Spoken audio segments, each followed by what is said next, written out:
Welcome to another exciting game of World Chess Championship. This is game 9 and today Nepo is having the white pieces. For those who are new to World Chess Championship, first 5 games ended in a draw and 6th game we had a wonderful game where Magnus sacked the queen for 2 rooks and he was able to win a draw end game. 7th game ended in a draw and 8th game again Magnus won because Nepo just blundered a move. So we have reached the game 9 and Nepo will have to do something or win any of the games so that he could equalize with Magnus. Otherwise, this time again, Carlson would be the world champion.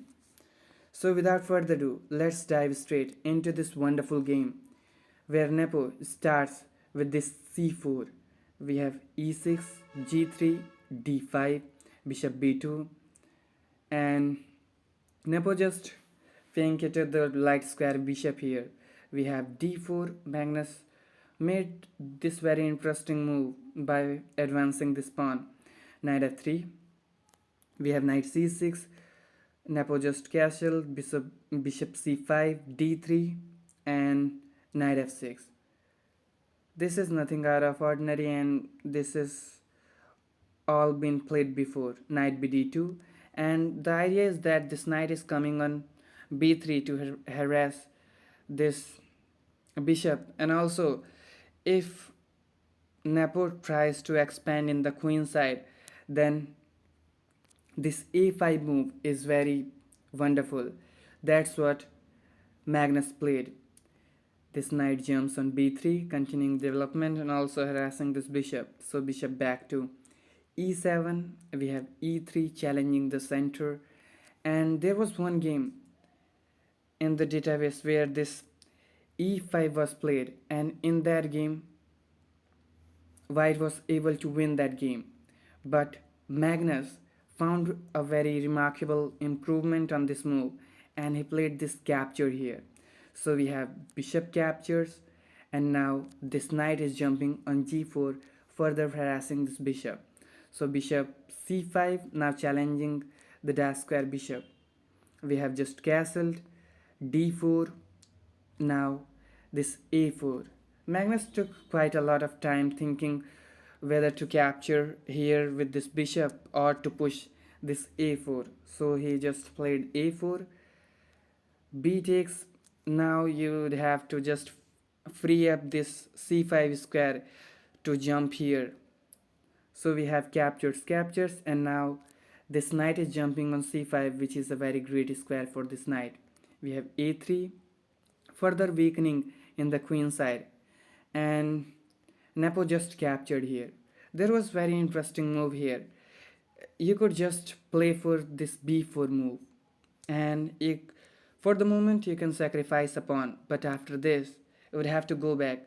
You cannot capture here and become greedy because your knight would be trapped.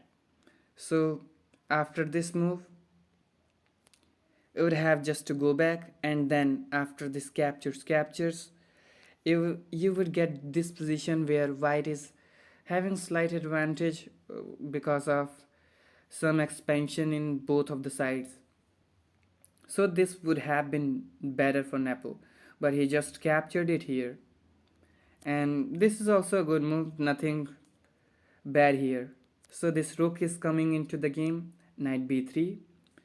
It just got back because there was some tactics working here. If it did not do that and play some random moves like kicking this knight back, then you can run into some of the wonderful tactics. After you capture here, you would lose this piece because the pawn was protecting the knight.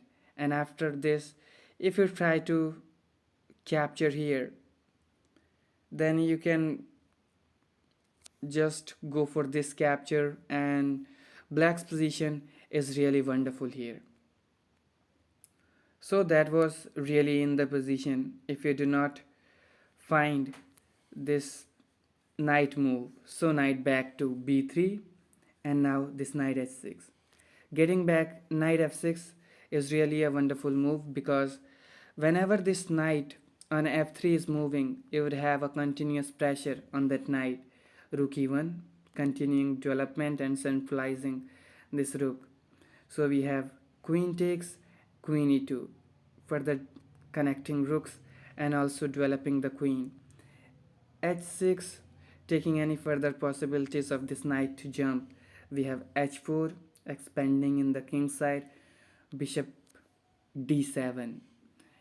Taking, and after this move, the last piece of Carlson just came into the game.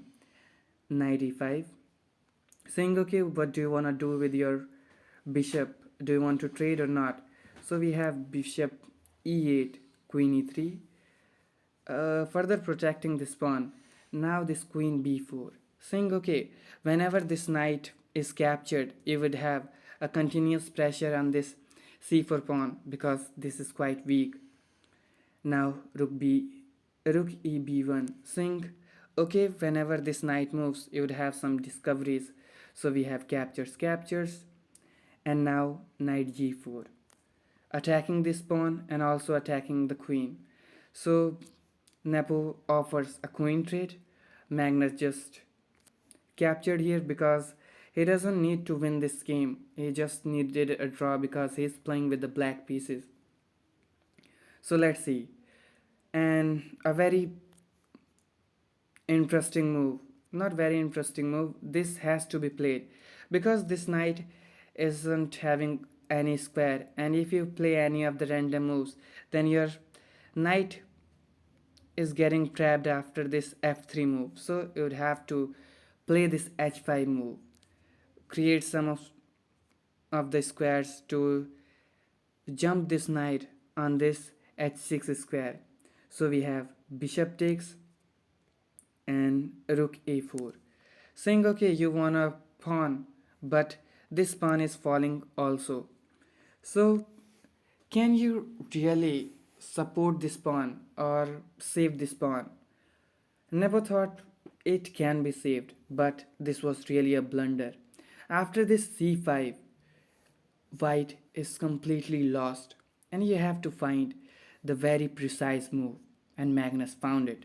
Magnus played the remarkable at this c6, further blocking up the diagonal of this bishop. Now kinda this is trapped, but not for now. After this f3, this knight should move. Knight has only one square to go, and now this rook is coming on e4, challenging this rook. But obviously this bishop is kinda trapped, and Nepo would have to suffer. So we have this a4, saying, okay, you would have, I just blundered a piece, but this a pawn is marching forward. So we have captures, rook b6, a further captures taking place. So we have this knight jumping on this c5 square. And now can Nepo create some sort of this passed pawn to victory? This is quite enjoyable to see because Magnus is a very good defender, and now this knight is jumping on f5, saying, okay, what do you want to do with your g pawn? Nepo says, nope, I am not going to defend that, and push the pawn. So this pawn is marching forward now, but Magnus says nothing is happening in the queen side, and you can just march your pawn forward, and I am going to capture your g pawn. So we have knight a4, saying, okay, this knight is coming here to here, that b6 square, so that it can support the pawn promotion. So we have this c5. This is a very strong move because you are just preventing this knight to jump here, and also in the next move we are threatening to capture this knight. So you'd have to move this knight first. You do anything else. So this pawn push takes place, but Magnus doesn't mind. He says, I'm not going to do anything. You just do whatever you want. Now this knight captures the pawn. But this rook now again goes back because you do not have this knight to b6, because you just captured this pawn.